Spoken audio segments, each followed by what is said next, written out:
हाँ जी, good evening class 10th। तो बच्चे जो हमने लाइव सेशन जो 2 क्लासेस हमने की है केमिकल रिएक्शन एंड इक्वेशन, तो वो दोनों ही लेक्चर्स मैं आपके डाल रहा हूँ अभी। ठीक है, तो दोबारा से रिकॉर्ड करके डालने पड़ रहे हैं बच्चे, तो आप है ना जरूर इनको ध्यान से देखें। अब बिल्कुल आपको कंफर्म हो जाएंगी चीजें सारी, थोड़ी बहुत भी जो प्रॉब्लम थी। ठीक है, 1-2 बच्चों के मैसेज आए थे तो मैंने सभी के लिए डाल दिया है फिर। ठीक है, तो देखो स्टार्ट करते हैं बेटे। हम चैप्टर जो कर रहे थे केमिस्ट्री का वो कर रहे थे केमिकल रिएक्शन एंड इक्वेशन। ठीक है, तो केमिकल रिएक्शन एंड इक्वेशन में सबसे पहले हमने क्या जानना है कि sir what are chemical reactions. Chemical reactions क्या होती है बेटे?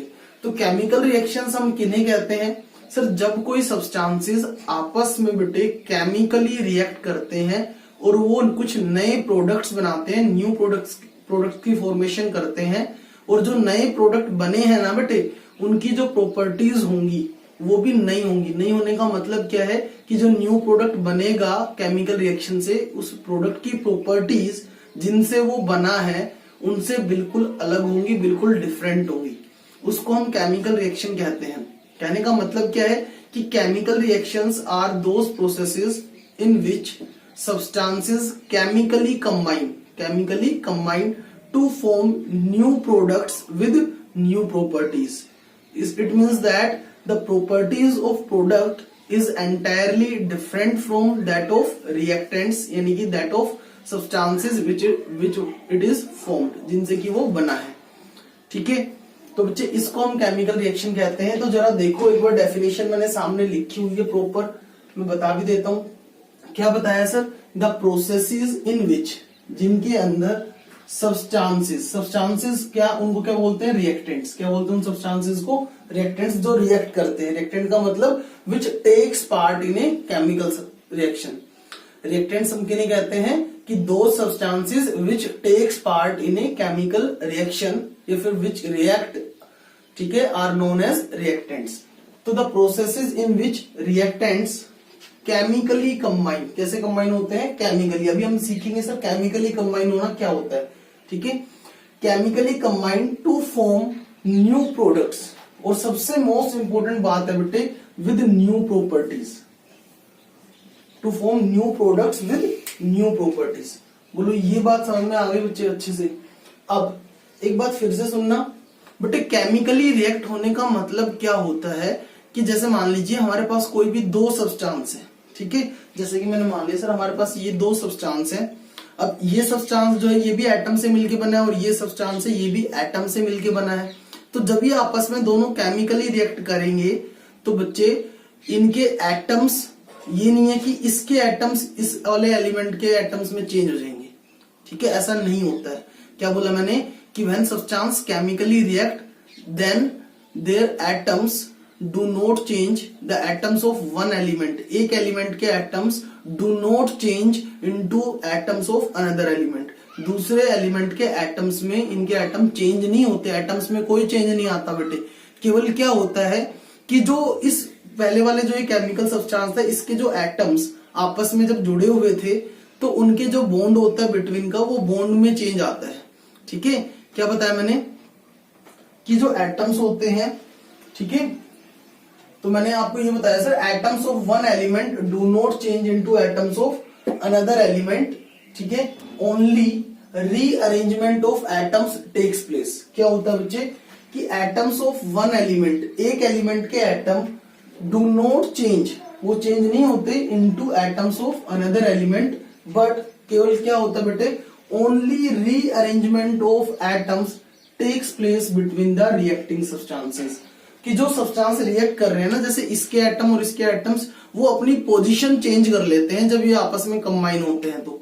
ठीक है, उनकी पोजीशन चेंज हो जाती है, उनके बीच का बॉन्ड जो था ना बेटे, उस बॉन्ड ब्रेक होकर के न्यू बॉन्ड्स बना लेते हैं कुछ। ठीक है, तो उसको हम कहते हैं केमिकल रिएक्शन। तो बोलो यहां तक बात समझ में आ गई? तो आप क्या लिखेंगे सर कि chemical reactions are those processes in which substances chemically combine to form new products with new properties and only rearrangement of atoms takes place during a chemical reaction. ठीक है, केमिकल रिएक्शन के दौरान केवल rearrangement of atoms होता है बेटे between the reacting substances. ठीक है, atoms of one element do not change into atoms of another element. Clear? अब आगे आ जाओ बेटे, जैसे कि एग्जांपल से मैं आपको समझा देता हूं एक बार। एग्जांपल क्या है यहाँ पर कि ये हमारे पास एक एग्जांपल मैंने लिया है कि व्हेन हाइड्रोजन गैस, जब हाइड्रोजन गैस कंबाइन होती है with oxygen gas then water is formed. जब बेटे हाइड्रोजन गैस ऑक्सीजन के साथ कंबाइन होती है तो वाटर की फॉर्मेशन करता है।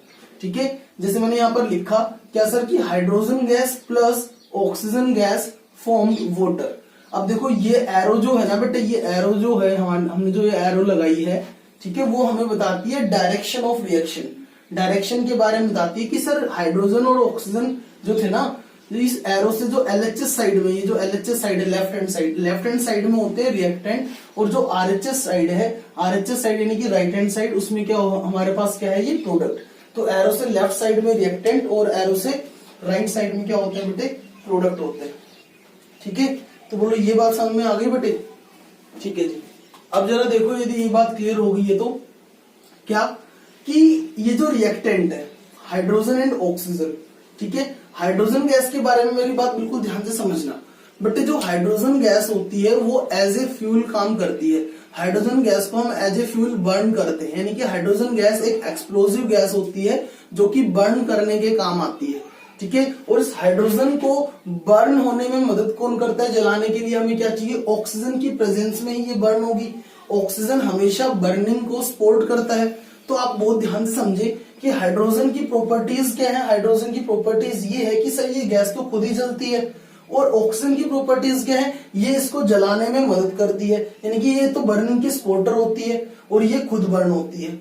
ठीक है, हाइड्रोजन गैस खुद से बर्न होती है और ऑक्सीजन गैस बर्निंग में इसको सपोर्ट करती है, मदद करती है, हेल्प करती है। और इन दोनों से मिलकर जो बना है हमारे पास, वो क्या बना है? वाटर। इन दोनों से मिलकर क्या बना है? वाटर बना है। और वाटर जो है ना बेटे, उसकी प्रॉपर्टी सोच के देखो, वो तो क्या करता है? बर्निंग को सपोर्ट करता है। वो तो बर्निंग का सपोर्टर होता ही नहीं है, वो तो फायर को या बर्निंग को एक्सटिंग्विश करने के काम आता है, आग बुझाने के काम आता है। ठीक है, तो आप ये बात समझ गए होंगे सर कि हाइड्रोजन और ऑक्सीजन की जो प्रॉपर्टीज है वो बिल्कुल डिफरेंट है। किससे बिल्कुल डिफरेंट है? इस वाटर की प्रॉपर्टीज से। ठीक है, और जबकि ये वाटर बना किनसे है? ऑक्सीजन और हाइड्रोजन से ही बना था, लेकिन जब ये दोनों रिएक्ट कर गए तो इन्होंने जो ये नया प्रोडक्ट बनाया, इस नए प्रोडक्ट की प्रॉपर्टीज इन्हीं के दोनों रिएक्टेंट से क्या है? बिल्कुल डिफरेंट है। इसको ही तो हम बोल रहे थे विद न्यू प्रॉपर्टीज के साथ बनेगा ये प्रोडक्ट। ठीक है, तो मैंने यहाँ पर लिखा है, क्या लिखा है मैंने कि sir hydrogen and oxygen gas properties, जो हाइड्रोजन और ऑक्सीजन गैस की जो प्रॉपर्टीज है बेटे, आर एंटायरली, वो पूरे तरीके से डिफरेंट होंगी। किससे? From that of the water. कि हाइड्रोजन और ऑक्सीजन गैस की प्रॉपर्टीज डिफरेंट होंगी। किससे डिफरेंट होंगी? From that of the water. Water से बिल्कुल डिफरेंट होंगी। ठीक है जी बच्चे, मैंने ये इसलिए पहले लिख लिया ताकि हम थोड़ा जल्दी कर पाए। ठीक है, आपकी वीडियो की लेंथ जो है ना थोड़ी शॉर्ट हो जाए बस। ठीक है, नेक्स्ट देखो आगे। अब जरा समझना, what are chemical equations. Chemical equations किसे कहते हैं बेटे? देखो, हमारे चैप्टर का नेम था केमिकल रिएक्शंस एंड इक्वेशंस। तो केमिकल रिएक्शन और क्या पढ़ना है? Chemical equation. तो केमिकल रिएक्शन की तो डेफिनेशन हमने जान ली, अब जानते हैं केमिकल इक्वेशन किन्हें कहते हैं। तो बेटे, जब भी किसी केमिकल रिएक्शन को हम रिप्रेजेंट करें with the help of formula या फिर molecular formula of the compounds involved in that reaction. जैसे कि फॉर एग्जांपल आप मुझे बताइए, ये जो एग्जांपल मैंने लिया था, इसके अंदर हाइड्रोजन गैस और ऑक्सीजन गैस मिलकर क्या बना रहे हैं? वाटर बना रहे हैं। ठीक है, तो ये तो होगी सर एक केमिकल रिएक्शन। लेकिन जब मैं इसी केमिकल रिएक्शन को मैं ऐसे with the help of symbol, जैसे हाइड्रोजन गैस का सिंबल क्या होता है? H2, ऑक्सीजन गैस का सिंबल क्या होता है? O2, और वाटर का सिंबल क्या होता है? H2O। जब मैंने इसी केमिकल रिएक्शन को, जो hydrogen gas plus oxygen gas is equal to water जो था ना बेटे, इसी केमिकल रिएक्शन को जब मैंने इसके फॉर्मूले की मदद से लिखा, फॉर्मूले से रिप्रेजेंट किया, तो हम बोल देते हैं सर ये इस केमिकल रिएक्शन की, ये जो H2 plus O2 form H2O जो मैंने लिखा, ये क्या है? केमिकल इक्वेशन बन गई है। यानी कि केमिकल इक्वेशन कुछ नहीं है बेटे, chemical equation is just a way of representing A chemical reaction. Chemical equation का मतलब क्या है कि किसी केमिकल रिएक्शन को जस्ट रिप्रेजेंट करने का एक हमारा तरीका है। और वो तरीका क्या है कि हम जो केमिकल रिएक्शन के अंदर जो भी सब्सटेंसेस यूज हुए हैं, उन सब्सटेंसेस को उनके केमिकल फॉर्मूले और सिंबल्स की मदद से रिप्रेजेंट करें। ठीक है, इसी को हम केमिकल इक्वेशन कहा जाता है। और साथ में बेटे हम साथ में क्या दिखाएंगे कि इनकी स्टेट क्या है। जैसे हाइड्रोजन गैस थी, ये गैसियस स्टेट में, तो ब्रैकेट में मैंने क्या लिख दिया जी। जी का मतलब ये गैसियस स्टेट में है। ऑक्सीजन गैस होती है, तो इसके ब्रैकेट में क्या लिखा जी। और वाटर क्या होता है, लिक्विड स्टेट में बनता है, तो ब्रैकेट में क्या लिखा मैंने एल। ठीक है, तो यदि लिक्विड को रिप्रेजेंट करना है, लिक्विड सब्सटेंस है, तो उसके ब्रैकेट में एल लिख देंगे। यदि सॉलिड सब्सटेंस है तो उसके ब्रैकेट में स्मॉल लेटर एस लिख देंगे। यदि वो गैसियस सब्सटेंस है तो स्मॉल लेटर में क्या लिख देंगे, जी लिख देंगे। यदि वो एक्वस है, यानी कि एक सॉल्यूशन है, वाटर का सॉल्यूशन है, ठीक है, तो उसके ब्रैकेट में क्या लिख देंगे, एक स्मॉल लेटर ए और साथ में क्यू, एक्वस। ए क्यू का मतलब क्या होता है, एक्वस। और आगे चल के आ जाएगा कोई एग्जाम्पल। ठीक है जी। अब देखो बेटे, सेम सीबीएसई क्या करती है, सीबीएसई आपके स्टार्टिंग वाले जो फर्स्ट आपका एनसीईआरटी का क्वेश्चन है, उस क्वेश्चन को बार बार रिपीट करती रहती है। ठीक है, काफी बार क्वेश्चन पूछती है। तो वो इंपॉर्टेंट क्वेश्चन क्या है बेटे, वो क्वेश्चन ये है कि सर हमारे पास है ना एक सब्सटेंस होता है मैग्नीशियम। हमारे पास क्या होता है, एक सब्सटेंस मान लीजिए मैग्नीशियम। मैग्नीशियम एक मेटल होता है बेटे। तो वो जो मैग्नीशियम मेटल है ना, वो ज्यादातर लैब्स के अंदर रिबन की फॉर्म में मिलता है, उसको हम बोलते हैं मैग्नीशियम रिबन। ठीक है, तो मैग्नीशियम रिबन की फॉर्म में मिलता है। तो जो वो लैब में रखा होता है ना बेटे, तो वो रखे रखे क्या होता है, उस मैग्नीशियम के साथ में ऑक्सीजन जो होती है ना एटमॉस्फेयर से, ऑक्सीजन गैस उस मैग्नीशियम के साथ रिएक्ट कर जाती है और उसके ऊपर एक लेयर फॉर्म कर लेती है, जिसको कहते हैं मैग्नीशियम ऑक्साइड की लेयर।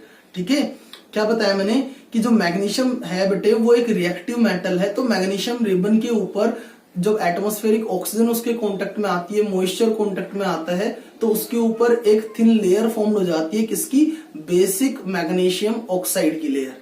ठीक है, वो बेसिक नेचर की होती है, इसलिए बोल दिया बेसिक मैग्नीशियम ऑक्साइड की लेयर डिपॉजिट हो गई।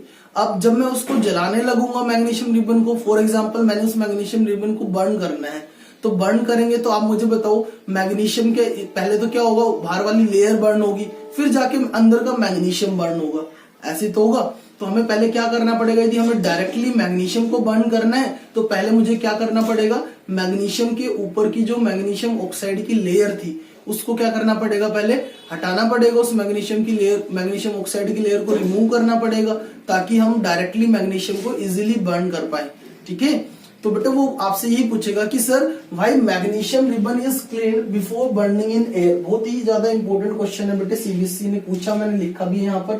ठीक है, क्या कि why magnesium ribbon is clean before burning in air. क्यों मैग्नीशियम को क्लीन करना पड़ता है उसको जलाने से पहले। तो आप क्या बताएंगे, सर इसको क्लीन इसलिए करना पड़ता है क्योंकि उसके ऊपर जो मैग्नीशियम ऑक्साइड की लेयर थी, उसको साफ करने के लिए, उसको हटाने के लिए हम उसको पहले क्लीन करते हैं। और क्लीन करते कैसे हैं बेटे, कोई पूछे आपसे, तो सर क्लीन करते हैं with the help of sand paper. Sand paper की मदद से हम उसको क्लीन करते हैं। सैंड पेपर क्या होता है सर, एक खुरदरा पेपर होता है। ठीक है, जिसको रेगमार्क भी कहते हैं। तो वो सैंड पेपर एक खुरदरा पेपर होता है। ठीक है, उससे हम उसको क्या कर देते हैं, रब करके मैग्नीशियम को, ऊपर की लेयर को क्या कर देते हैं, रिमूव। ठीक है, तो इसका आंसर बेटे मैंने देखो ये लिखा हुआ है क्या, कि magnesium ribbon is clean before burning in air. क्यों क्लीन किया जाता है, टू रिमूव द, सीधा सा आंसर लिखना, 1 मार्क्स में आता है, to remove the protective layer of basic magnesium oxide. Basic magnesium oxide की लेयर को रिमूव करने के लिए। या फिर ज्यादातर बुक्स के अंदर क्या दिया होता है कि सर बेसिक मैग्नीशियम ऑक्साइड की लेयर भी बनती है और बेसिक मैग्नीशियम कार्बोनेट की भी लेयर बन जाती है कई बार। ठीक है, तो बेसिक मैग्नीशियम कार्बोनेट लिख दें या फिर बेसिक मैग्नीशियम ऑक्साइड लिख दें, बात एक ही है बेटे, दोनों आंसर्स ठीक है। ठीक है, तो बोलो ये समझ में आ गया। क्या बताया मैंने कि मैग्नीशियम को यदि आप बर्न करना चाहते हैं, मैग्नीशियम रिबन को, तो पहले उसको सैंड पेपर की हेल्प से क्लीन करना पड़ेगा, ताकि उसके ऊपर जो मैग्नीशियम ऑक्साइड की लेयर जो डिपॉजिट थी उसको हम रिमूव कर पाए, और फिर जो हम उसको बर्न कर रहे थे वो डायरेक्टली मैग्नीशियम इजीली बर्न हो जाए। क्लियर। अब नेक्स्ट क्वेश्चन ये आता है बेटे, वो आपसे पूछेगा sir name a substance x. ठीक है, इस सब्सटेंस एक्स, जैसे उसने दे दी इंफॉर्मेशन पहले क्वेश्चन में कि भाई एक सिल्वर व्हाइट सब्सटेंस है। कैसा सब्सटेंस है, सिल्वर व्हाइट सब्सटेंस है एक्स। कोई भी हमें नहीं पता क्या क्या नाम है सब्सटेंस का, उसने हिंट दिया हमें जस्ट क्या, कि एक सिल्वर व्हाइट सब्सटेंस है एक्स। ठीक है, व्हेन बर्न्स इन एयर, जब उसको एयर में बर्न करते हैं, एयर की प्रेजेंस में जब उसको बर्न करते हैं बेटे, एयर का मतलब हमेशा ये समझा करो कि ऑक्सीजन से है। एयर की प्रेजेंस में बर्न करने का मतलब कि burn in the presence of oxygen gas. ठीक है, तो burn in the presence of oxygen gas, then a white colour then it burns with a dazzling white flame. जब भी आप मैग्नीशियम रिबन को बेटे बर्न करते हैं तो वो एक डेजलिंग व्हाइट फ्लेम के साथ बर्न होता है। ये मेरी बात को बिल्कुल ध्यान से नोट डाउन कर लेंगे। क्या बताया पहली चीज कि मैग्नीशियम जो होता है ना बेटे वो सिल्वर व्हाइट कलर का सब्सटेंस है, पहली चीज। ठीक है, सब्सटेंस एक्स का नेम क्या था, वो मैग्नीशियम। ठीक है, दूसरी बात, जब उसको आप बर्न करेंगे एयर की प्रेजेंस में तो वो डेजलिंग व्हाइट फ्लेम के साथ बर्न होगा। डेजलिंग व्हाइट का मतलब क्या होता है, वेरी ब्राइट। जो वेल्डिंग करते हैं ना उस टाइम पे ब्राइट लाइट आती है तो उसको बोलते हैं कि dazzling white flame, very bright light के साथ बर्न होता है। ठीक है, सेकंड थिंग क्या बताई, देखो मैग्नीशियम मैंने यहां पर लिखी है, तो आपसे पूछेगा राइट ए केमिकल रिएक्शन, इक्वेशन लिखिए। तो Mg सिल्वर व्हाइट कलर का हो गया सर मैग्नीशियम भी अपने पास। ठीक है, प्लस में किसके प्रेजेंस में बर्न हुआ सर, ऑक्सीजन के प्रेजेंस में क्या हुआ सर, बर्न हुआ। और बनाया क्या बर्न होकर इसने, मैग्नीशियम ऑक्साइड। प्रोडक्ट क्या मिला हमें, मैग्नीशियम ऑक्साइड। और ये मैग्नीशियम ऑक्साइड जो बनेगा, आप ही मुझे बताओ, यदि आप किसी पेपर को बर्न करते हैं तो बाद में क्या बच जाती है, राख बच जाती है ना, ऐश बच जाती है। तो ऐसे ही आप ये बताएंगे सर कि जो मैग्नीशियम था वो सिल्वर व्हाइट था, ये बर्न होता है with a dazzling white flame के साथ बर्न होता है। और ये बर्न होकर क्या बनाता है, मैग्नीशियम ऑक्साइड, जो कि एक व्हाइट कलर का पाउडर होता है। ठीक है, वो व्हाइट कलर का पाउडर बिल्कुल राख के फॉर्म में व्हाइट कलर का पाउडर हमें मिलेगा बर्न होने के बाद, उसी को हम मैग्नीशियम ऑक्साइड कहते हैं। ठीक है बच्चे, तो ये क्वेश्चन सीबीएसई पूछती है बेटे, ये मैंने आपको बताया था लाइव क्लास के दौरान।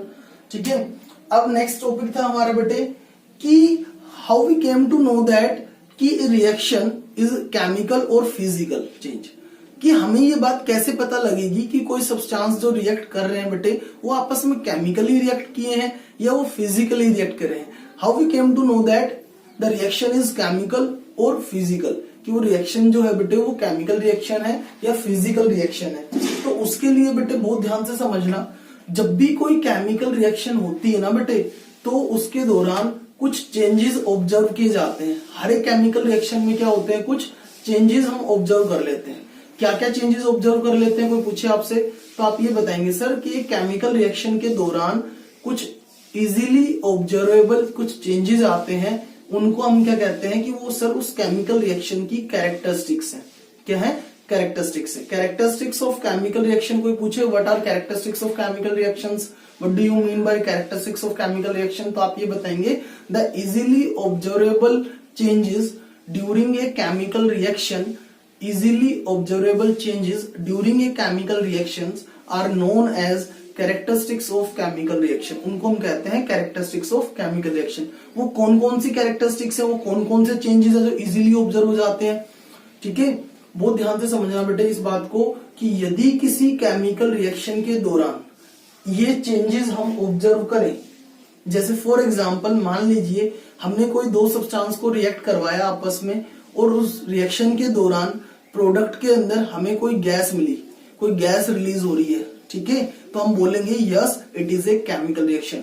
अरे ये गैस रिलीज हो रही है इसका मतलब ये तो केमिकल रिएक्शन हुई है।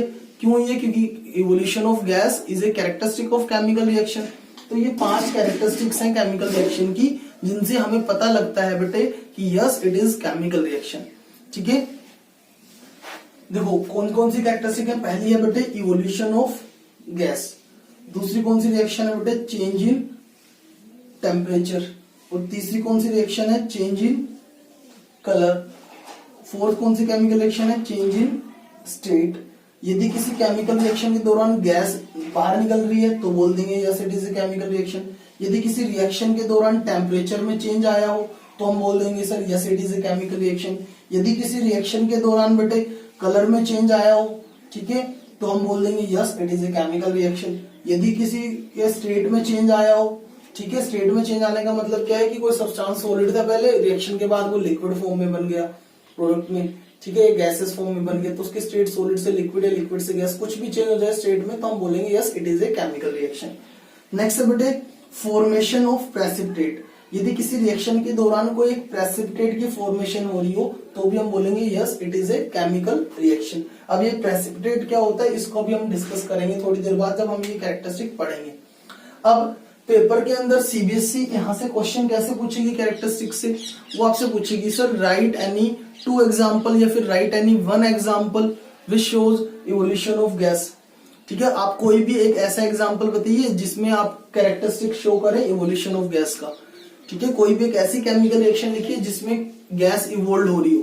ठीक है, तो ऐसे एग्जांपल पूछ लेगी आपसे क्वेश्चन में। या फिर बोल दोगे कोई एक ऐसा एग्जांपल बताइए जिसमें स्टेट में चेंज हो रहा हो, कोई ऐसा एग्जांपल बताइए जो रिप्रेजेंट करती हो कैरेक्टरिस्टिक्स फॉर्मेशन ऑफ प्रेसिपिटेट वाली, या फिर कलर में चेंज हो रहा हो। तो ऐसे क्वेश्चन आएंगे, तो हमें इन सब के ना एक एक एग्जांपल सीखने हैं कि कैसे कैसे इवोल्यूशन ऑफ गैस होता है, कौन कौन से ऐसे एग्जांपल्स हैं। ठीक है बेटे, तो ये आई थिंक आपको क्लियर हो गया होगा। ठीक है भाई, तो इनको जल्दी से एक बार नोट डाउन कर लेंगे आप। ठीक है, उसके बाद हम आगे बढ़ते हैं। तो देखो जल्दी से,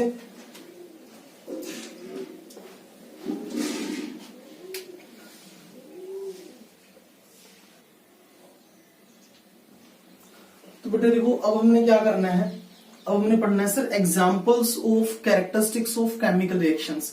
जो बेटे ये 5 कैरेक्टरिस्टिक्स थी केमिकल रिएक्शंस की, इनके हमने एग्जांपल्स के बारे में डिस्कस करना है कि कौन कौन से एग्जांपल हम लिखेंगे एग्जाम में जब भी आएगा कोई भी। ठीक है, तो देखो सबसे पहली कैरेक्टरिस्टिक क्या थी हमारे पास, इवोल्यूशन ऑफ गैस। तो कोई एक ऐसी केमिकल रिएक्शन बताइए जिसमें गैस इवोल्व होती हो। तो बेटे आप एक नहीं, आप कम से कम 1000 एग्जाम्पल लिख सकते हैं इसके ऊपर, लेकिन उसके लिए शर्त कंडीशन क्या है कि आप ना बेसिक्स लर्न कर लो। बेसिक्स क्या है कि आप एक बात हमेशा ये बात ध्यान रखो कि सर जब भी कोई मेटल किसी एसिड के साथ रिएक्ट करे, किसी भी एसिड के साथ रिएक्ट करे, तो बच्चे वो हमेशा ही हाइड्रोजन गैस इवोल्व करवाता है। ठीक है, जब भी कोई मेटल किसी एसिड के साथ रिएक्ट करेगा तो हाइड्रोजन गैस की फॉर्मेशन जरूर होगी। जैसे कि मैं आपको बताता हूं, देखो कि मेटल मैंने ले लिया सर सोडियम Na, ये मेटल क्या लिया मैंने, सोडियम। तो सोडियम एक मेटल है, प्लस में मैंने एसिड ली, एसिड कौन सी ले ली मैंने, जैसे HCl मतलब जो हाइड्रोक्लोरिक एसिड है। सर ये मैंने एसिड ले लिया हाइड्रोक्लोरिक एसिड। ठीक है, अब मैंने इसको रिएक्ट करवाया सोडियम को हाइड्रोक्लोरिक एसिड के साथ, तो यहाँ पर क्या बनेगा, मेटल का सोल्ट बनेगा। एक प्रोडक्ट तो क्या बनेगा, मेटल सोल्ट। अब मेटल क्या था, सोडियम, और सोल्ट क्या था, एसिड क्या थी, HCl। तो यहीं से सोल्ट बनेगा। कैसे बनेगा, देखो बट ये जो सोडियम होता है, इस सोडियम का एटॉमिक नंबर 11 होता है। तो इसकी इलेक्ट्रॉनिक कॉन्फ़िगरेशन कोई आपसे पूछे तो आप 9th क्लास में पढ़ के आए सर, फर्स्ट शेल में 2 इलेक्ट्रॉन्स आएंगे, सेकंड में 8 आएंगे और थर्ड में 1 इलेक्ट्रॉन आएगा। तो ये हमेशा क्या करेगा, एक इलेक्ट्रॉन क्या कर देगा अपना लूज। जब ये एक इलेक्ट्रॉन लूज कर देगा, इलेक्ट्रॉन पर कैसा चार्ज होता है, नेगेटिव चार्ज होता है। ठीक है, तो इसने एक इलेक्ट्रॉन लूज कर दिया, नेगेटिव चार्ज जो था ना उसको खो दिया, इसने लूज कर दिया उसको, तो उतना ही इसके ऊपर क्या बच जाएगा, पॉजिटिव चार्ज। एक इलेक्ट्रॉन को लूज किया था, एक नेगेटिव चार्ज को लूज किया था, तो एक इसके ऊपर क्या आ जाएगा, एक ही पॉजिटिव चार्ज आ जाएगा ना। ये हमेशा पॉजिटिव आयन बनाता है, एक पॉजिटिव आयन।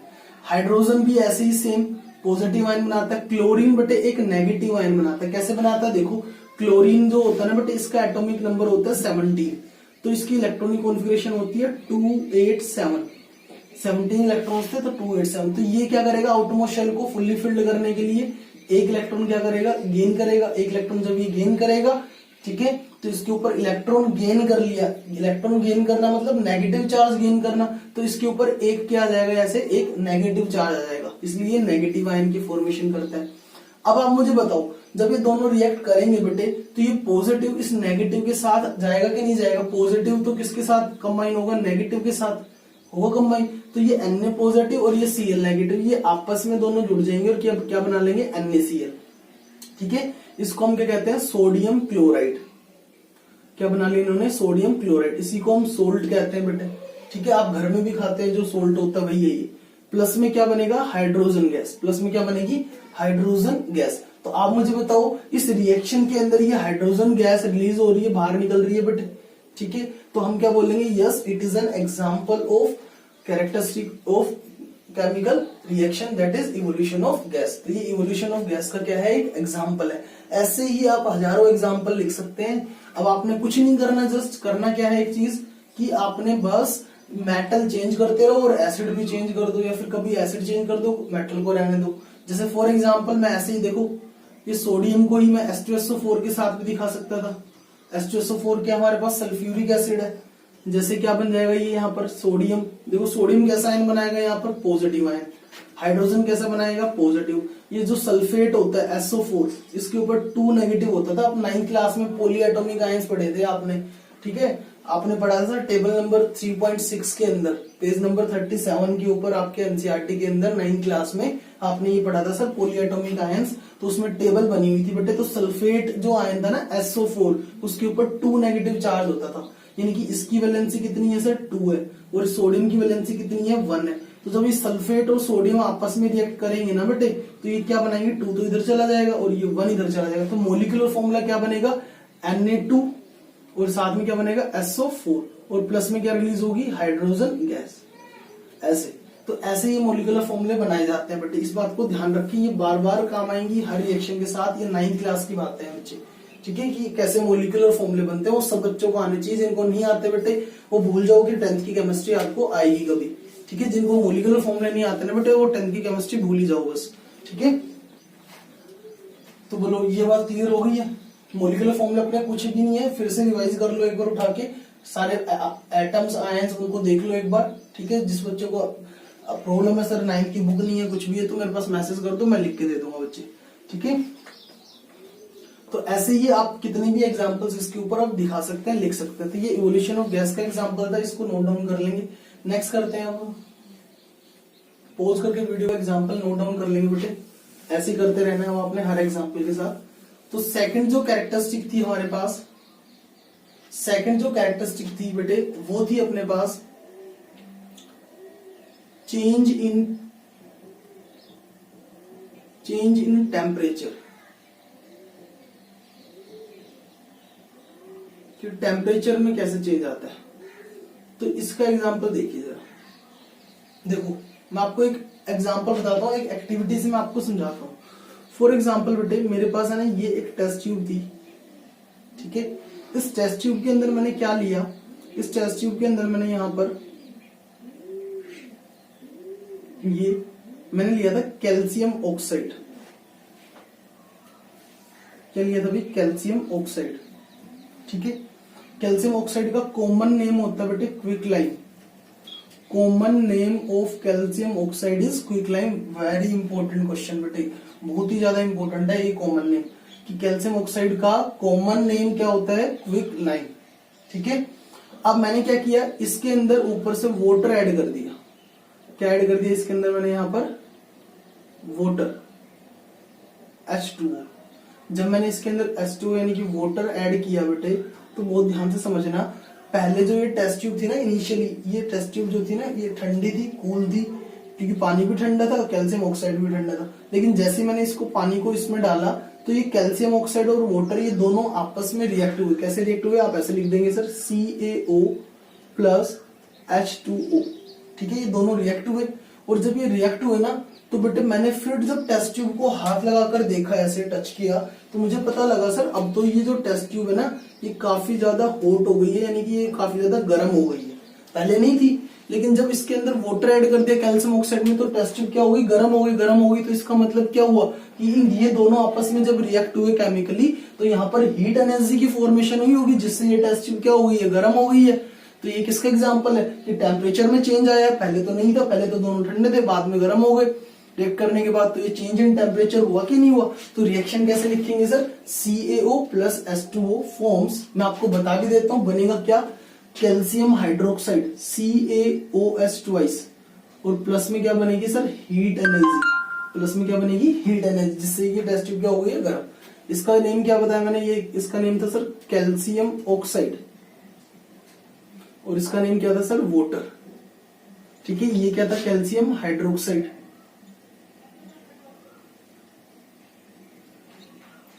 ठीक है। कैल्शियम ऑक्साइड का कॉमन नेम क्या होता है क्विकलाइम, ठीक है। और कैल्शियम हाइड्रोक्साइड का कॉमन नेम क्या होता है, कोई पूछे आपसे तो क्या बताएंगे सर स्लेक लाइम। और इंपॉर्टेंट है बेटे, पूछा जाता है सीबीएसई में क्वेश्चन, ठीक है, ये स्लेक लाइम है, ठीक है। अब मैं आपको बता दूं, जरा ये एक्टिविटी क्लियर हो गई, नोट डाउन कर लेंगे इसको।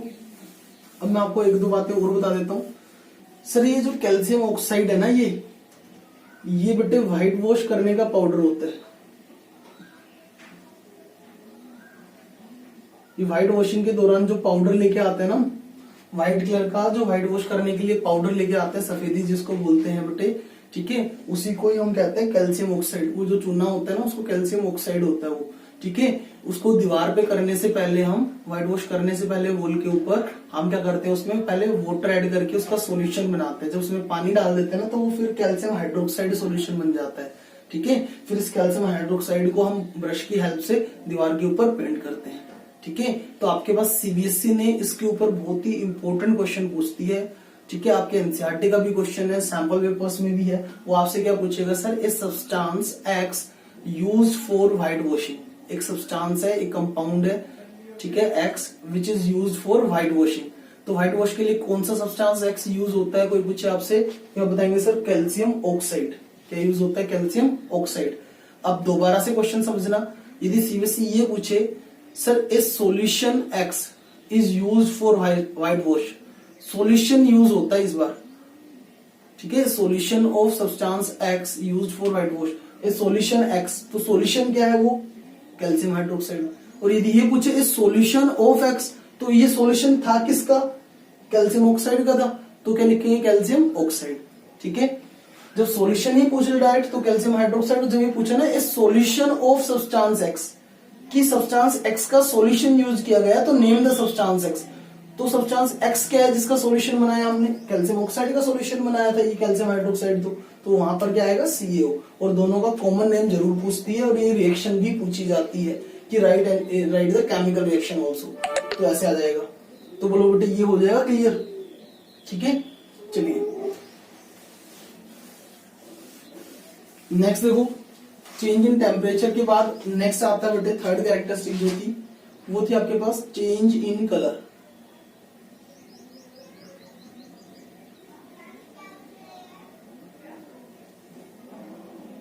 नेक्स्ट जो रिएक्शन थी बेटे वो थी आपके पास चेंज इन कलर। अब चेंज इन कलर में क्या होता है जरा वो समझ लेते हैं। चेंज इन कलर का मतलब क्या है, जैसे मैं आपको एग्जांपल से डायरेक्ट बताता हूँ, वो ध्यान से समझना। सर मेरे पास है एक सब्सटेंस है, सब्सटेंस का नेम है sir potassium dichromate, potassium dichromate ये नेम है। ये जो पोटेशियम डाइक्रोमेट है ना बेटे, इसका मोलिकुलर फॉर्मूला होता है K2Cr2O7। ये आपने लर्न करना है बेटे डायरेक्ट, K2Cr2O7। और सबसे इंपॉर्टेंट बात, ये बेटे ऑरेंज कलर का होता है। कैसे कलर का होता है सर ये बेटे ऑरेंज कलर का होता है, ठीक है। तो ये अपने पास सब्सटेंस था पोटेशियम डाइक्रोमेट जो कि एक ऑरेंज कलर का था, ठीक है। अब मैंने क्या किया, मैंने इस पोटेशियम डाइक्रोमेट के साथ में इसके अंदर से सल्फर डाइऑक्साइड गैस पास कर दी। किसके साथ रिएक्ट करवाया मैंने, K2Cr2O7 को सल्फर डाइऑक्साइड गैस के साथ, ठीक है। तो जब मैंने क्या किया, मैंने इस पोटेशियम डाइक्रोमेट जो कि पहले ऑरेंज कलर का था, जब मैंने उसके अंदर सल्फर डाइऑक्साइड गैस पास की, तो बेटे इसका जो ऑरेंज कलर था ना, ये चेंज हो गया ग्रीन कलर का बन गया ये, ठीक है। व्हेन, बहुत ध्यान से समझे, when sulphur dioxide gas is pass through, when sulphur dioxide gas is pass through orange colour potassium dichromate, then the orange colour of potassium dichromate changes to green colour. कैसे कलर में change हो गया, green colour में change हो गया। तो मैं लिख दूं यहाँ पे डायरेक्ट कि sir orange colour of potassium dichromate, ऐसे लिख देंगे सर कि orange colour of potassium dichromate K2Cr2O7 changes to green colour, ठीक है भाई। कैसे कलर में चेंज हो गया, ग्रीन कलर में। तो ये एग्जांपल किसका है, चेंज इन कलर का। और सीबीएसई है ना, मैंने यही एग्जांपल क्यों बताया था डिफिकल्ट चेंज इन कलर के, तो और भी बहुत सारे एग्जांपल्स हैं। ये बेटा मैंने इसलिए बताया क्योंकि बहुत बार ऐसा हुआ है कि सीबीएसई सीधा पूछ लेती है क्या, कि what happens when sulphur dioxide gas is pass through potassium dichromate solution. क्या होगा जब sulphur dioxide gas potassium dichromate में से पास की जाती है। अब वो उसने आपको ऑप्शन दिया ही नहीं, उसने ये बोला ही नहीं कि कोई भी एग्जाम्पल लिखो, ठीक है। उसने तो स्पेसिफिकली यही वाला एग्जाम्पल पूछ लिया, तो फिर आप कैसे लिख पाते, तो ये पूछती भी है, इसलिए मैंने आपको ये एग्जाम्पल बताया, ठीक है। ऐसे ही एक एग्जाम्पल और भी है जो दूसरा पूछती है, वो भी मैं बताता हूँ, उसको नोट डाउन कर लेंगे आप, पहुंच जाएंगे पीछे जाके वीडियो को। क्या है वो, कि मान लीजिए हमारे पास एक सब्सटेंस था पोटाशियम पर मैंगनेट, पोटाशियम पर मैंगनेट, ठीक है। ये इसका मॉलिक्यूलर फॉर्मूला होता है बेटे KMnO4। इसका मॉलिक्यूलर फॉर्मूला क्या होता है? KMnO4। ये इसका मॉलिक्यूलर फॉर्मूला होता है, ठीक है। और ये कलर कैसा होता है सर? ये पर्पल कलर का होता है। कैसा कलर होता है इसका? Purple colour. अब किया क्या मैंने इसके अंदर क्या ऐड किया? सिट्रिक एसिड ऐड कर दी। कौन सी एसिड ऐड कर दी मैंने? Citric acid. ये मैंने क्या किया? मैंने इसके अंदर क्या ऐड कर दी? सिट्रिक एसिड ऐड कर दी। सिट्रिक एसिड जो होती है वो बेटे किसमें होती है? लेमन में होती है। लेमन में, ऑरेंज में, उसमें सिट्रिक एसिड होती है जो खट्टी होती है चीजें उनके अंदर, ठीक है। तो मैंने क्या किया? पोटाशियम पर मैंगनेट जो कि पहले पर्पल कलर का था, जब उसमें मैंने कुछ ड्रॉप्स, ठीक है, कुछ बूंदे मैंने सिट्रिक एसिड की डाल दी बेटे, तो हुआ क्या कि चेंजेस क्या आएगा कि सर इसका जो पर्पल कलर था ना, ठीक है, क्या लिखेंगे सर? कि पर्पल कलर ऑफ, ठीक है, KMnO4 डिसअपियर्स। पर्पल कलर जो था ना वो डिसअपियर हो गया। डिसअपियर होने का मतलब क्या है?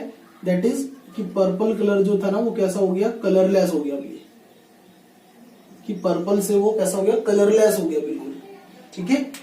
समझ में आई बात? When few drops of, कैसे लिखेंगे sir? When few drops of citric acid added to potassium permanganate solution, then the purple color of potassium permanganate disappears, it becomes colorless। वो कैसा हो गया? कलरलेस हो गया। आई थिंक क्लियर हो गया होगा। बड़े प्यार से धीरे धीरे मैं आपको बता रहा हूँ एक एक बातें, ठीक है बच्चे। चलिए नेक्स्ट, तो फोर्थ कैरेक्टरिस्टिक में चलते हैं अब आगे। फोर्थ कैरेक्टरिस्टिक क्या है हमारे पास? वो है बेटे change in state. Fourth characteristic क्या है सर? Change in state. तो चेंज इन स्टेट के बारे में जान लेंगे सर। चेंज इन स्टेट में क्या होता है? जैसे फॉर एग्जांपल मान लीजिए हमारे पास वैक्स है। वैक्स कौन सा सर? कैंडल वैक्स, ठीक है। जो कैंडल वैक्स होता है, जब इस कैंडल वैक्स को बेटे हम बर्न करते हैं, क्या करते हैं? बर्न करते हैं। आप मुझे बताओ पहले कैंडल वैक्स कैसे स्टेट में थी? ये सॉलिड स्टेट में होती है, ठीक है। मैंने क्या किया? इस कैंडल वैक्स को बर्न किया। क्या किया? बर्न किया। बर्न करेंगे तो क्या बनती है? एक तो CO2 बनती है और प्लस में क्या बनता है? वाटर बनता है। तो आप मुझे बताओ ये CO2 तो क्या है? गैस है। और ये वाटर क्या है बेटे? लिक्विड है। तो आप मुझे बताइए जो सॉलिड कैंडल वैक्स थी वो कार्बन डाइऑक्साइड यानी कि गैस में चेंज हो गया और लिक्विड में चेंज हो गया। तो रिएक्ट जब इसको बर्न किया कैंडल वैक्स को, तो इसने अपनी स्टेट चेंज कर ली। एक तो गैसेस फॉर्म में CO2 गैस निकल गई इसमें से, और एक लिक्विड फॉर्म वाटर हमें मिला। तो इसका मतलब सॉलिड से लिक्विड और गैसेस दो प्रोडक्ट्स हमें मिले, ठीक है। तो ये किसका एग्जांपल है? चेंज इन स्टेट का, ठीक है जी। नेक्स्ट एग्जांपल पर चलते हैं, एग्जांपल नंबर 5, ठीक है जी। Characteristic number 5। कैरेक्टरिस्टिक नंबर 5 क्या होती है बेटे? वो जरा समझ लेंगे। वो होती है बेटे formation of precipitate. Formation of precipitate,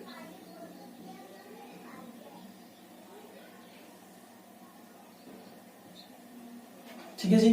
formation of precipitate, पहले तो ये समझ लेंगे बेटे प्रेसिपिटेट क्या होता है। एक एग्जांपल से क्लियर कर लेंगे। देखो बेटे अपने पास अभी हमने सीखा था सर कैल्शियम हाइड्रोक्साइड था, CaOH ट्वाइस, कैल्शियम हाइड्रोक्साइड। इसका कॉमन नेम क्या था? स्लेक्ड लाइम, ठीक है। अब मैंने क्या किया? इसको रिएक्ट करवाया कार्बन डाइऑक्साइड गैस के साथ, ठीक है। अब आपने क्या किया सर? पहले आपके पास कैल्शियम ऑक्साइड था, जब आपने उसमें पानी डाला था तो क्या बन गया था? Calcium hydroxide. फिर आपने क्या किया? इस सॉल्यूशन को किस पे कर दिया? वॉल के ऊपर ब्रश की हेल्प से कर दिया, व्हाइट वॉश कर दिया आपने। अब वो व्हाइट वॉश क्या करेगा? धीरे धीरे सूखने लगेगा, सूखेगा ना, ड्राई होगा। वो क्यों होगा? क्योंकि उसके कॉन्टेक्ट में क्या आएगी? एयर आएगी, हवा लगेगी दीवारों पे, तो वो क्या होगा? सूखेगा। पेंट जो हमने किया है, ठीक है, व्हाइट वॉश जो हमने किया है, तो कैल्शियम हाइड्रोक्साइड किया था हमने, तो अब ये सूखेगा। सूखेगा क्यों? क्योंकि इसके साथ में क्या रिएक्ट करेगा? Carbon dioxide gas. अब आप मुझे खुद बताओ सोचकर, जब भी कोई चीज सूखती है तो उसमें से क्या रिमूव होगा? पानी बाहर जाएगा तभी तो सूखेगी वो, ठीक है। तो ये CO2 गैस क्या करेगी? वाटर को आउट कर देगी। एक तो क्या बाहर आ जाएगा? पानी, और प्लस में यहाँ पर क्या बन जाएगा सूखने के बाद इसका कैल्शियम कार्बोनेट, क्या बन जाएगा कैल्शियम कार्बोनेट। इस कैल्शियम कार्बोनेट का कॉमन नेम और लिख लेंगे, ठीक है जी। कैल्शियम कार्बोनेट जो है इसका कॉमन नेम और लिख लेंगे बेटे, इसका कॉमन नेम होता है लाइमस्टोन। और एक और बात बोली जाती है इसको, इसी को हम कहते हैं मार्बल भी कहते हैं, क्या कहते हैं इसको, मार्बल भी कहते हैं। और एक और बात मैं साथ साथ बता देता हूं, इसी को हम एग शेल भी कहते हैं,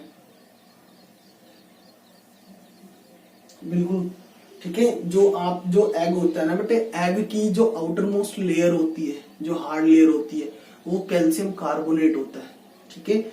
और मार्बल को भी कैल्शियम कार्बोनेट ही कहते हैं, और लाइमस्टोन को भी कैल्शियम कार्बोनेट ही कहते हैं, और कैल्शियम कार्बोनेट को तो कैल्शियम कार्बोनेट कहते ही हैं, ठीक है। ये इसके बहुत सारे नेम है, ठीक है। एग शेल जो है वो कैल्शियम कार्बोनेट की बनती है। आगे चल के ये भी क्वेश्चन आएगा सेकंड चैप्टर में, ठीक है। तो बोलो ये बात समझ में आई। अब मैं आपको बता रहा था सर प्रेसिपिटेट क्या होता है, मैंने एग्जांपल लिखा है फॉर्मेशन ऑफ प्रेसिपिटेट को, तो ध्यान से समझेगा। सर जो ये कैल्शियम कार्बोनेट है ना, ये व्हाइट कलर का प्रेसिपिटेट है,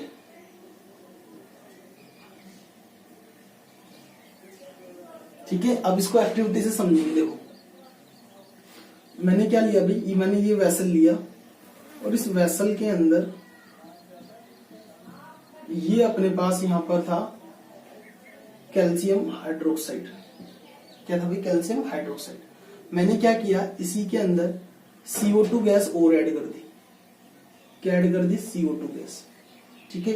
तो जैसे ही CO2 गैस मैंने इसके अंदर ऐड की बेटे, ठीक है, ये CO2 गैस थी, तो होगा क्या, जब ये दोनों आपस में रिएक्ट करेंगे ना बेटे, तो धीरे धीरे इस वेसल के अंदर नीचे यहां पर, ध्यान से समझना, नीचे यहां पर एक सॉलिड प्रेसिपिटेट फॉर्म हो जाएगा,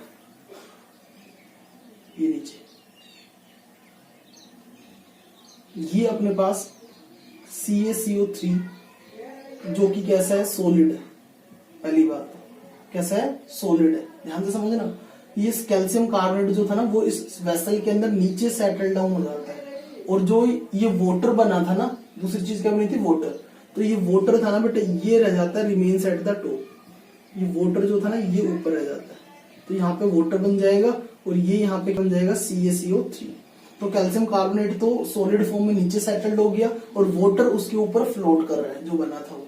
तो आप मुझे बताइए, कैल्शियम कार्बोनेट एक तो सॉलिड है, नीचे बैठ गया, दूसरी बात ये पानी इसके अंदर नहीं जा रहा, पानी तो ऊपर है इससे, इसका मतलब ये क्या है, वाटर में इनसोल्यूबल है, तो ये क्या है, इनसोल्यूबल भी है, क्या है ये, इनसोल्यूबल भी है।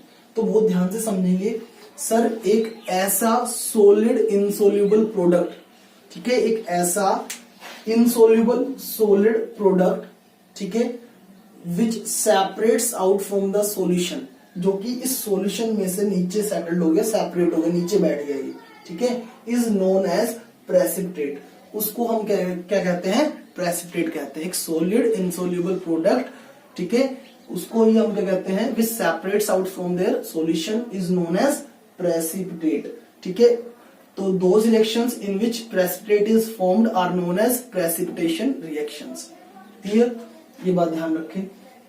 तो बेटे यहाँ पर ये CaCO3 था ना, ये एक व्हाइट प्रेसिपिटेट बन रहा है, तो ये किसका एग्जांपल है, फॉर्मेशन ऑफ प्रेसिपिटेट का ही एग्जांपल है, ठीक है जी।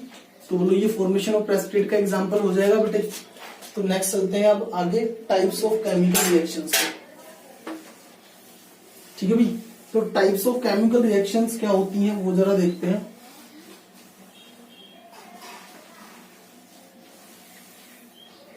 बेटे टाइप्स ऑफ केमिकल रिएक्शंस पढ़ेंगे अब हम।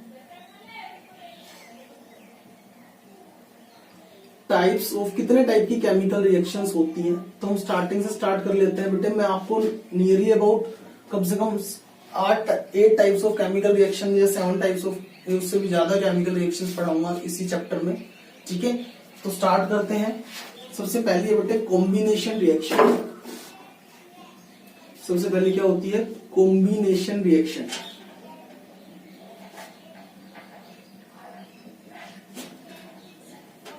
ठीक है जी। कॉम्बिनेशन रिएक्शंस क्या होती हैं, तो बेटे कॉम्बिनेशन रिएक्शंस हम किन्हें कहते हैं वो ध्यान से समझे। कॉम्बिनेशन रिएक्शन में क्या होता है, देखो सर हमारे पास है ना रिएक्टेंट तो होते हैं 2 या 2 से ज्यादा, जैसे ये A+B इसने मिलकर क्या बनाया C, तो ये तो अपने पास क्या हो गए सर रिएक्टेंट्स, और ये अपने पास क्या बना, प्रोडक्ट। तो मैं आपको क्या बता रहा हूं सर, रिएक्टेंट तो क्या होंगे, 2 या 2 से ज्यादा भी हो सकते हैं। एलएचएस साइड में रिएक्टेंट 2 या 2 से ज्यादा भी हो सकते हैं, लेकिन कॉम्बिनेशन रिएक्शन के अंदर बेटे प्रोडक्ट केवल एक बनेगा। ये प्रोडक्ट केवल एक बनेगा, इससे ज्यादा और आगे प्रोडक्ट नहीं बनते हैं। तो ऐसी केमिकल रिएक्शंस जिनके अंदर बेटे 2 या 2 से ज्यादा रिएक्टेंट्स या फिर 2 या 2 से ज्यादा chemical substance chemically react to form only a single product, केवल वो एक सिंगल ही प्रोडक्ट बनाए, are known as combination reactions. तो डेफिनेशन लिखेंगे सर, क्या बोला मैंने सर, दोज केमिकल रिएक्शंस, बहुत इजी है बेटे, रटना नहीं है, ठीक है। दोज केमिकल रिएक्शंस, ठीक है, इन विच 2 or more substances या फिर 2 or more reactants भी कह सकते हैं आप, 2 or more reactants, ठीक है, react to form a single product। इस बात पर जरा ध्यान देना बेटे, react to form a single product, react होकर केवल एक single product, are known as combination reactions. बोलो क्लियर ये बात। एग्जाम्पल इसके लिखने हैं, बहुत सारे हैं, देखो जरा आप मुझे बताओ। अभी मैंने लिखा था H2 plus O2 forms, H2 देखो रिएक्टेंट 2 है, प्रोडक्ट 1 है। अभी मैंने लिखा था Mg plus O2 forms, MgO reactant 2 है, प्रोडक्ट 1 है, ठीक है। और भी ऐसे लिख सकते हैं Na plus Cl2 forms, NaCl, sodium plus chlorine gas form, sodium chloride. और भी लिख सकते हैं बेटे आप बहुत सारे, carbon burn in the presence of oxygen to form carbon dioxide. तो आप सब में देख लो, रिएक्टेंट तो 2 है, उससे ज्यादा भी हो सकते हैं, लेकिन प्रोडक्ट क्या है, केवल एक सिंगल प्रोडक्ट बन रहा है, तो are known as combination reaction. ये इसके एग्जांपल्स बेटे आप नोट डाउन कर सकते हैं पोज करके, ठीक है। एक मैंने लिखवाया था NH3 plus Cl2 forms NH4Cl, तो लाइव क्लास ली थी, ठीक है। तो हो जाएंगे। अब सेकंड टाइप का देखो, टाइप्स ऑफ केमिकल रिएक्शन में सेकंड टाइप है बेटे डीकंपोजिशन रिएक्शंस।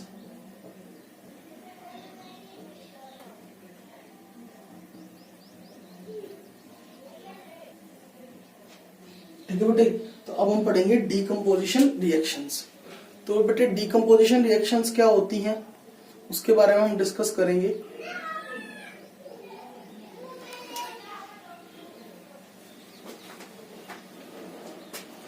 तो बेटे डीकंपोजिशन रिएक्शंस देखो ध्यान से समझना इस बात को कि मान लीजिए हमारे पास ये एक सिंगल रिएक्टेंट है, क्या अभी ये सिंगल रिएक्टेंट है, ठीक है।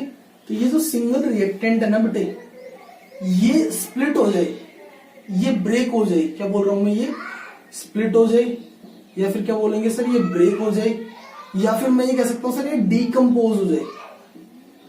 क्या हो जाए, डीकंपोज हो जाए। किसमें डीकंपोज हो जाए, 2 या 2 से ज्यादा प्रोडक्ट्स में, यानी कि कॉम्बिनेशन का अपोजिट। कॉम्बिनेशन में क्या था, रिएक्टेंट 2 या 2 से ज्यादा थे, प्रोडक्ट केवल एक बनता था। डीकंपोजिशन में क्या है, रिएक्टेंट केवल क्या है, सिंगल। इस पर रिएक्टेंट एक ही है, ए, और ये एक सिंगल रिएक्टेंट टूट करके, ब्रेक होकर के, स्प्लिट होकर के, डिकम्पोज होकर के क्या बनाता है, 2 या 2 से ज्यादा प्रोडक्ट्स की फॉर्मेशन करता है, ठीक है। तो ऐसी रिएक्शंस को हम क्या कहते हैं, डीकंपोजिशन रिएक्शंस। अब बहुत ध्यान से समझना, क्या ये एक सिंगल रिएक्टेंट अपने आप स्प्लिट हो जाएगा रखा रखा। मान लीजिए कोई हमारे पास कंपाउंड था ए, क्या वो अपने आप रखा रखा ही अपने आप डिकम्पोज हो जाएगा, क्या अपने आप ही टूट जाएगा, ऐसा तो नहीं होगा ना बेटे। क्या करना पड़ेगा, इसको स्प्लिट करने के लिए हमें कुछ कंडीशन देनी पड़ेगी।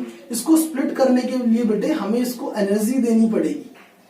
इसको स्प्लिट करने के लिए क्या देनी पड़ेगी, इसको एनर्जी देनी पड़ेगी। एनर्जी का मतलब या तो आप इसको हीट कीजिए, एनर्जी दीजिए, हीट किए, इस ए को मैंने हीट किया, इसको गर्म किया, बर्न किया, हीट किया, तो क्या हो गया, ये बी प्लस सी में स्प्लिट हो गया। बर्न नहीं कह सकता, मैं बोलेंगे मैंने क्या किया, इस ए को हीट किया। हीट एनर्जी देने से ये ए क्या था, स्प्लिट हो गया बी प्लस सी में, यानी कि दो या दो से ज्यादा प्रोडक्ट्स में स्प्लिट हो गया। समझ में आई बात? तो वो जो एनर्जी बेटे मैं दे रहा हूं उसको, वो या तो हीट की फॉर्म में हो सकती है, या फिर ये एनर्जी लाइट की फॉर्म में भी हो सकती है, या फिर ये एनर्जी बेटे इलेक्ट्रिक एनर्जी की फॉर्म में भी हो सकती है। ठीक है, इस तीनों टाइप की फॉर्म में, किसी भी तीन टाइप में से किसी भी फॉर्म में आप इस ए को जब एनर्जी देंगे, या तो इसको हीट कीजिए तो ये डिकम्पोज हो जाएगा, या इसको लाइट एनर्जी में रख दीजिए तो ये डिकम्पोज हो जाएगा, इलेक्ट्रिसिटी में रख दीजिए तो कोई सब्सटेंस डिकम्पोज हो रहा हो। ठीक है, तो हम क्या बोलेंगे कि वो डिकम्पोज होकर कौन सी रिएक्शन है, डिकम्पोजिशन रिएक्शन। तो इसकी डेफिनेशन लिखिए जरा, बनाते हैं। देखो रटना बिल्कुल भी नहीं है। क्या लिखेंगे sir? Those chemical reactions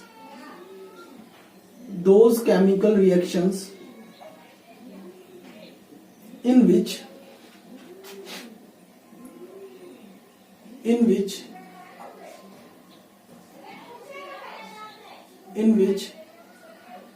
a single substance या फिर कंपाउंड कह सकते हैं आप, और रिएक्टेंट भी कह सकते हैं, इन विच ए सिंगल कंपाउंड सब्सटेंस या reactant splits up into two or more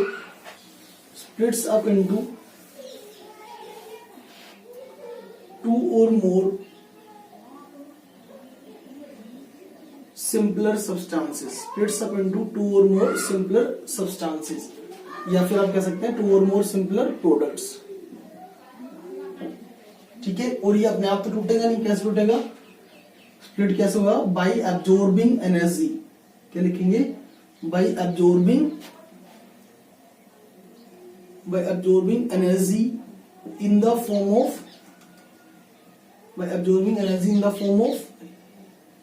heat, light और electricity. By absorbing energy in the form of heat, light और इलेक्ट्रिसिटी। इन तीनों टाइप में से किसी भी टाइप ऑफ एनर्जी का यूज करके जब कोई कंपाउंड बेटे डिकम्पोज हो जाए, एक सिंगल सब्सटेंस दो या दो से ज्यादा प्रोडक्ट्स में डिकम्पोज हो जाए, तो क्या बोलेंगे उसको? Decomposition reaction. अब मेरी बात ध्यान से समझना आगे बेटे, कुछ टाइप्स होती है डिकम्पोजिशन रिएक्शन की, एग्जांपल भी करेंगे हम। Types of decomposition reaction. Decomposition reaction कितने टाइप्स की होती है? ठीक है, और वो डिपेंड करता है कि हमने भाई क्या जरूरत पड़ी, हमने डिकम्पोजिशन रिएक्शंस को भी हमने डिवाइड कर दिया। डिकम्पोजिशन रिएक्शन भी कुछ टाइप्स की होती हैं, वो डिपेंड करता है कि what type of energy is absorbing by the compound. जब कोई कंपाउंड ब्रेक होता है ना बेटे, दो या दो से ज्यादा प्रोडक्ट में, तो उसने किस फॉर्म वाली एनर्जी को यूज किया है, किस फॉर्म वाली एनर्जी को उसने यूज करके वो ब्रेक हुआ है, उस पर डिपेंड करती है। उसके आधार पर, उसके बेस पर हमने इनको टाइप्स ऑफ डिकम्पोजिशन रिएक्शन में क्या किया, हमने डिवाइड किया है। देखो जरा, पहली है बेटे, सबसे पहली है thermal decomposition reaction. Thermal decomposition,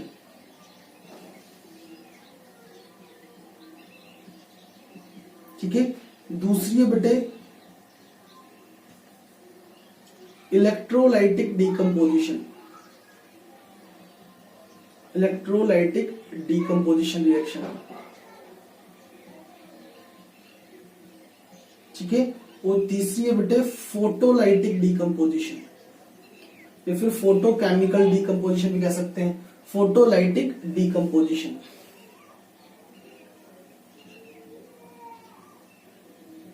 ठीक है, तो ये तीन टाइप के डिकम्पोजिशन है। ठीक है, थर्मल, आप मुझे बताओ ये थर्म का मतलब क्या होता है? थर्म का मतलब ही क्या होता है? हीट। इस थर्म का मतलब ही क्या होता है? हीट। तो यानी कि ये ऐसी डिकम्पोजिशन रिएक्शंस हैं, ठीक है, जिनका डिकम्पोजिशन रिएक्शन टेक्स प्लेस होती है बाय यूजिंग हीट एनर्जी। तो इसकी पूरी डेफिनेशन मैं आपको नोट्स में भी मैंने भेजी है। क्या लिखेंगे sir? When a compound splits up into two or more simpler substances by absorbing energy in the form of heat। जब हीट की फॉर्म में एनर्जी दी हमने, हीट करने से कोई सब्सटेंस ब्रेक हुआ, तो हम क्या बोलेंगे? वो डिकम्पोजिशन जो है वो कैसे टाइप का डिकम्पोजिशन है? Thermal decomposition. जब किसी सब्सटेंस को बेटे हमने इलेक्ट्रोलाइटिक में क्या किया? हमने इलेक्ट्रिसिटी पास की उसमें से। जब किसी सब्सटेंस में से हमने क्या पास की? इलेक्ट्रिसिटी पास की, तो हम क्या बोलेंगे उसको? Electrolytic decomposition. ठीक है, तो बेटे जब किसी सब्सटेंस में से हम इलेक्ट्रिसिटी पास करते हैं तो हम क्या बोलते हैं इसको, इलेक्ट्रोलाइटिक डीकंपोजिशन। ठीक है, क्लियर। तो इलेक्ट्रिक एनर्जी देके यदि वो डिकम्पोज हो गया तो क्या बोलेंगे उसको, इलेक्ट्रोलाइटिक डीकंपोजिशन। यदि हमने उसको सनलाइट एनर्जी दी है, कौन सी एनर्जी दी है, सनलाइट एनर्जी, या फिर हमने बल्ब वाली लाइट में भी रख दिया है ना, बल्ब को ऑन किया और उसकी लाइट में हमने रख दिया, तो क्या बोलेंगे, फोटोलाइटिक डीकंपोजिशन। ठीक है, तो those chemical reactions in which a single substance splits into two or more substances by in the presence of sunlight when it is exposed to sunlight। जब हम उसको सनलाइट से एक्सपोज करें तो हम क्या बोलेंगे सर उसको, फोटोलाइटिक डीकंपोजिशन। ठीक है, तो बेटे कुछ नहीं है, यदि हीट की फॉर्म में तो थर्मल डीकंपोजिशन, हीट एनर्जी दी है, लाइट एनर्जी दी है तो फोटोलाइटिक डीकंपोजिशन, और इलेक्ट्रिक एनर्जी दी है तो इलेक्ट्रोलाइटिक डीकंपोजिशन। अब बेटे ये मोस्ट इंपोर्टेंट क्वेश्चन है सीबीएसई का, यहां से क्वेश्चन जरूर आता है हर साल। क्या आता है सर, इन तीनों के एग्जांपल्स। वो आपसे बोलेगा कि right one example of each of the types of decomposition reactions, कि डिकम्पोजिशन रिएक्शन कितने टाइप के होते हैं, उन सबके एक एक एग्जांपल बताइए अलग अलग। ठीक है, या फिर दो दो एग्जांपल बताइए, तीन तीन, तो सारे एग्जांपल्स आपको आने चाहिए। मैं इंपॉर्टेंट एग्जांपल अभी आपके सामने लिख रहा हूं, इन तीनों के देखेंगे ध्यान से। पहले थर्मल डीकंपोजिशन हम स्टार्ट करेंगे, आप लोग इसको नोट डाउन कर लीजिए। ठीक है, देखो जरा, सबसे पहले हम पढ़ेंगे थर्मल डीकंपोजिशन के एग्जांपल्स।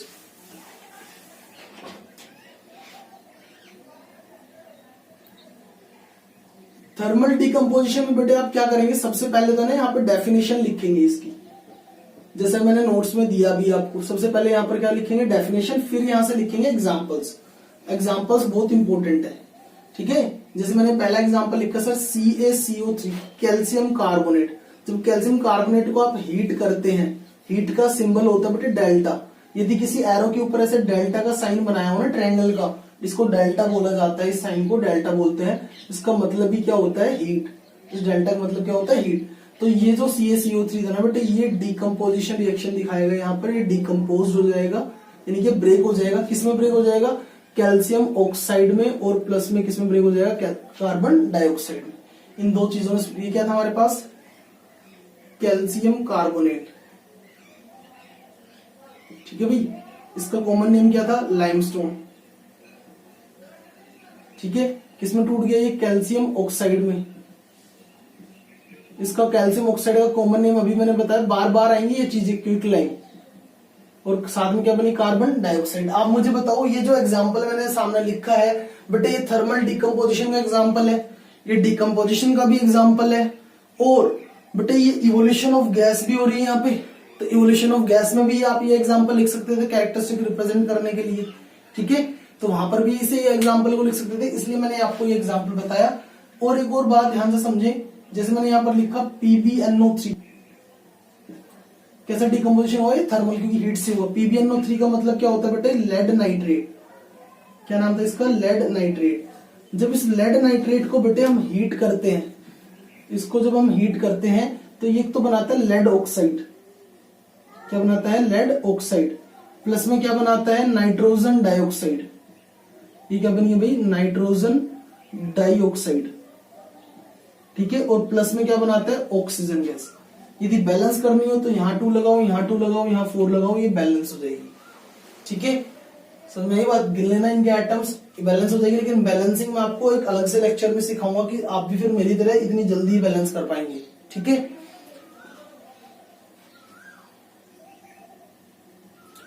ठीक है भाई। तो अब ध्यान से समझना, व्हेन लेड नाइट्रेट, पेपर में क्वेश्चन क्या है सीबीएसई में कि sir what happens when lead nitrate is heated strongly. जब हम लेड नाइट्रेट को हीट करते हैं स्ट्रांगली तो क्या हुआ, तो आप ये बताएंगे सर लेड ऑक्साइड बनेगा येलो कलर का, प्लस में ये जो नाइट्रोजन डाइऑक्साइड है ये बेटे ब्राउन कलर की फ्यूम्स होती हैं। ये जो नाइट्रोजन डाइऑक्साइड जो गैस है ना, ये फ्यूम्स की फॉर्म में आउट होती है, ब्राउन कलर की फ्यूम्स हमें टेस्ट ट्यूब से बाहर निकलती हुई नजर आती हैं। तो ऐसा पूछ लिया जाता है, या फिर एग्जाम्पल भी। और बहुत बार तो क्या हुआ है, ये रिएक्शन जो है ना बेटे, ये बैलेंस करनी आती है। ठीक है, 2 to 4 ठीक है, इसको बैलेंस करना भी पूछा गया है काफी बार, इसलिए मैंने आपको रिएक्शन लिखवाई है। ठीक है, आई हुई सीबीएसई में काफी बार। तो ये किसके एग्जाम्पल है, दोनों थर्मल डिकम्पोजिशन के। इन दोनों को नोट डाउन करो, मैं तीसरा एग्जाम्पल लिखता हूं। देखो और एग्जाम्पल देख लो थर्मल डिकम्पोजिशन के जो इंपॉर्टेंट है, जो पूछे जाते हैं। और सबसे इंपॉर्टेंट ये है FeSO4 प्लस, जब FeSO4 को बेटा आप हीट करते हैं तो क्या बनेगा, यहां पर बनेगा Fe2O3 प्लस में क्या बनेगा, सल्फर डाइऑक्साइड प्लस में क्या बनेगा, सल्फर ट्राइऑक्साइड। यानी कि ये अपने पास क्या था, आयरन ऑक्साइड, ये क्या थी, सल्फर डाइऑक्साइड, और ये क्या थी, सल्फर ट्राइऑक्साइड। ठीक है, तो ये है। ठीक है, ये रिएक्शन ही पूछी जाती है। ये बेटे जो आयरन ऑक्साइड है ये ब्राउन कलर का होता है, रेडिश ब्राउन। ठीक है, रेड ब्राउन कलर का होता है, रेड कह लो चाहे इसको। ठीक है, आयरन ऑक्साइड। ठीक है, और बर्निंग स्मेल आती है सल्फर की जब हम इसको हीट करते हैं ना FeSO4 को। तो पूछा व्हाट हैपेंस, क्या चेंजेस देखने को मिले sir, pungent smell of burning sulphur, बहुत ही गंदी स्मेल आती है सल्फर के बर्न होने की। इन गैसेस जो निकलती है, गैस में से बहुत गंदी स्मेल आती है, तो उसको बोलते हैं pungent smell of burning sulphur. ठीक है, तो ये आता है, ये आपसे पूछा जाएगा। ठीक है, रिएक्शन भी, और साथ में एक इसका एग्जांपल है थर्मल डिकम्पोजिशन का, और बैलेंस करनी भी आ सकती है, बैलेंसिंग भी आपको सिखाएंगे। ठीक है जी, तो ये एग्जांपल हो गए आपके थर्मल डिकम्पोजिशन के। अब नेक्स्ट किसके एग्जांपल समझने, अब हमने इलेक्ट्रोलाइटिक डिकम्पोजिशन। इलेक्ट्रोलाइटिक डिकम्पोजिशन के एग्जांपल्स देखो कि कौन से ऐसे कंपाउंड है जो इलेक्ट्रिसिटी पास करने से हो जाते हैं। सबसे सिंपल, सबसे पहला NaCl, sir sodium chloride. Sodium chloride को बेटे पहले तो मेल्ट कर लो, पिघला लो, पहले लिक्विड फॉर्म में ले आओ, फिर उसमें से क्या पास कर दो, इलेक्ट्रिसिटी।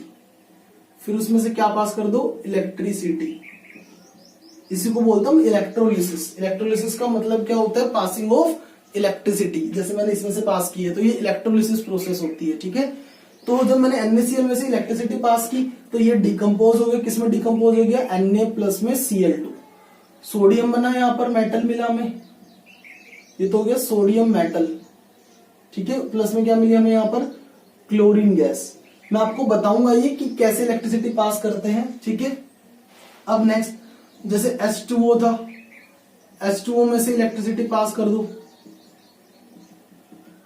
ठीक है, तो ये क्या बन जाएगा, H2 plus O2, hydrogen and oxygen gas. और एग्जांपल ले लो, Al2O3, aluminium oxide, electricity pass कर दो इसमें से, ये बन जाएगा Al प्लस में O2, यहाँ 3 लगाओ, यहाँ 4 लगाओ, यहाँ 2 लगाओ, बैलेंस होगी। ठीक है, समझ में आई बात। तो ये बैलेंस करने में आ जाती है इस रिएक्शन को, और इलेक्ट्रिसिटी पास करेंगे तो एल्यूमिनियम मेटल और ऑक्सीजन में स्प्लिट हो गया। तो ये तीनों किसके एग्जांपल है, इलेक्ट्रोलाइटिक डिकम्पोजिशन के। ध्यान से देख लेंगे बेटे। नेक्स्ट टाइप ऑफ डिकम्पोजिशन था बेटे हमारे पास फोटोलाइटिक डिकम्पोजिशन। तो फोटोलाइटिक डिकम्पोजिशन जो था, ठीक है, वो भी मैं बता ही देता हूं। चलो, फोटोलाइटिक डिकम्पोजिशन मैंने करवाया भी था लाइव क्लास में, आज करवाना है वो। ठीक है, कोई बात नहीं, उसके एग्जांपल्स। चलिए अब आप देखिए जरा, एक होती है बेटे एक्सोथर्मिक रिएक्शन। लास्ट टॉपिक है बिल्कुल, एक्सोथर्मिक रिएक्शंस। एक्सोथर्मिक रिएक्शंस किन्हें कहते हैं, देखो यहां पर ये वर्ड लिखा सर EX। इस EX का मतलब, EX से क्या बनता है, एग्जिट। ठीक है, बाहर निकलना। और ये जो वर्ड है थर्म, ठीक है, थर्म का मतलब क्या होता है, थर्म का मतलब होता है सर हीट, एनर्जी। तो ऐसी केमिकल रिएक्शंस जिनके अंदर से बेटे हीट एनर्जी निकलती है, यानी कि प्रोडक्ट साइड में आपको हीट एनर्जी लिखा गया होगा।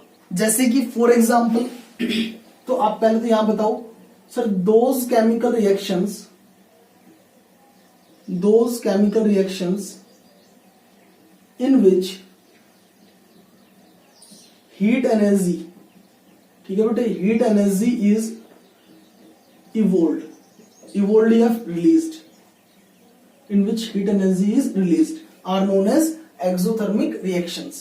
जैसे कि एग्जांपल, बेटे CaO प्लस H2O, अभी सिखाया था मैंने, रिएक्शन लिखी भी थी। तो यहाँ पे क्या बना था, कैल्शियम हाइड्रोक्साइड और प्लस में क्या बनी थी, हीट एनर्जी बनी थी, हीट एनर्जी। ठीक है, तो आप मुझे बताओ, ये जो कैल्शियम ऑक्साइड था पहले ठंडा था, पानी भी ठंडा था, लेकिन बाद में हमें देखा था टेस्ट ट्यूब को हाथ लगा के, क्या थी टेस्ट ट्यूब, काफी गर्म थी, हॉट थी टेस्ट ट्यूब। इसका मतलब हीट एनर्जी बनी है रिएक्शन में। तो कैसी रिएक्शन है ये, एक्सोथर्मिक रिएक्शन। ये एक्सोथर्मिक का भी एग्जांपल है। देखो एक कितने काम हो गए, ये कॉम्बिनेशन रिएक्शन भी है, बोलो ये कॉम्बिनेशन का भी एग्जांपल है। क्यों, रिएक्टेंट दो प्रोडक्ट एक, वो तो एनर्जी है, उसको काउंट नहीं करते प्रोडक्ट में। रिएक्टेंट दो प्रोडक्ट एक, कॉम्बिनेशन रिएक्शन का भी एग्जांपल है। प्लस में ये एक्सोथर्मिक भी है, प्लस में ये एक्सोथर्मिक रिएक्शन भी है। और दूसरी बात, आप इसको चेंज इन टेम्परेचर के भी एग्जांपल में लिख सकते हैं। ठीक है, एक क्वेश्चन, दो क्वेश्चन, तीन क्वेश्चन, चौथा क्वेश्चन। चौथा क्वेश्चन क्या है कि सर आपसे ये पूछ लिया जाए, sir a substance x which is used for white wash. White wash के लिए कौन सा सब्सटेंस यूज होता है, x, calcium oxide. White colour का पाउडर यही तो होता है जो सफेदी घर में करने के लिए लेके आते हैं। फिर इसको करते कैसे हैं, इसमें पहले पानी मिलाते हैं, जैसे पानी मिलाते हैं तो हाथ डाल के देखना वो गर्म मिलेगा आपको, वो क्या बन गया है, कैल्शियम हाइड्रोक्साइड। ठीक है, तो इसका कॉमन नेम क्विक लाइम, ऐसे भी क्वेश्चन आ सकता है। इसका कॉमन नेम स्लेट लाइम। ठीक है, तो ये क्वेश्चन आ सकता है, sir a substance x used for white wash purpose. तो क्या है, कैल्शियम ऑक्साइड। और राइट है, केमिकल रिएक्शन भी पूछ लेंगे आपसे, तो यही लिखनी पड़ेगी। देखो एक रिएक्शन से कितने सारे क्वेश्चन बन सकते हैं, इसी वजह से मैं रिएक्शन बार बार आपको लिखवा रहा हूं, तीसरी बार मैंने लिखवाई है ये। ठीक है, तो हो जाएगा ये एक्सोथर्मिक रिएक्शंस क्या होती है। ठीक है, एक्सोथर्मिक रिएक्शन। और मैं बताऊं बेटे, respiration, respiration is also an example of exothermic reaction. क्योंकि बेटे रेस्पिरेशन के दौरान क्या होता है, ध्यान से समझे, जो हम खाना खाते हैं वो ग्लूकोज की फॉर्म में हमारी बॉडी में प्रेजेंट होता है आफ्टर डाइजेशन। डाइजेस्ट होने के बाद जो खाना है वो ग्लूकोज की फॉर्म में प्रेजेंट होता है। और बेटे जब वो ग्लूकोज हम रेस्पिरेशन करते हैं, then we inhale oxygen from the atmosphere, तो एटमॉस्फेयर से ऑक्सीजन इनहेल करते हैं, तो जो ग्लूकोज जो था बेटे वो उस ऑक्सीजन की प्रेजेंस में बर्न होता है, और बर्न होकर के ग्लूकोज क्या बनाता है, एनर्जी रिलीज करता है, जिससे से हमारे सेल्स को एनर्जी मिलती है। तो जब एनर्जी रिलीज हो रही है तो क्या बोलेंगे उसको, एक्सोथर्मिक रिएक्शन। तो ये जो एक्सोथर्मिक रिएक्शन है, रेस्पिरेशन रिएक्शन, रेस्पिरेशन भी इसी का ही एग्जाम्पल है। इसकी केमिकल रिएक्शन पूछे सर, C6H12O6। ठीक है, प्लस में ऑक्सीजन की प्रेजेंस में, किसकी प्रेजेंस में, ऑक्सीजन की प्रेजेंस में ये खाना हमारा क्या होता है, बर्न होता है, और क्या बनता है, 6 molecule CO2, 6 molecule water, plus में क्या बनती है, 38 मॉलिक्यूल्स ऑफ ATP एनर्जी की फॉर्म। तो एनर्जी रिलीज हो रही है, तो क्या बोलेंगे इसको, एक्सोथर्मिक रिएक्शन। ठीक है, ये ध्यान रखना। और एक बहुत इंपॉर्टेंट क्वेश्चन मैं करवाऊंगा लाइव क्लास में ही। ठीक है, और अब देखो बेटे, ये तो हो गई एक्सोथर्मिक रिएक्शन। अब हम पढ़ लेते हैं एंडोथर्मिक रिएक्शन।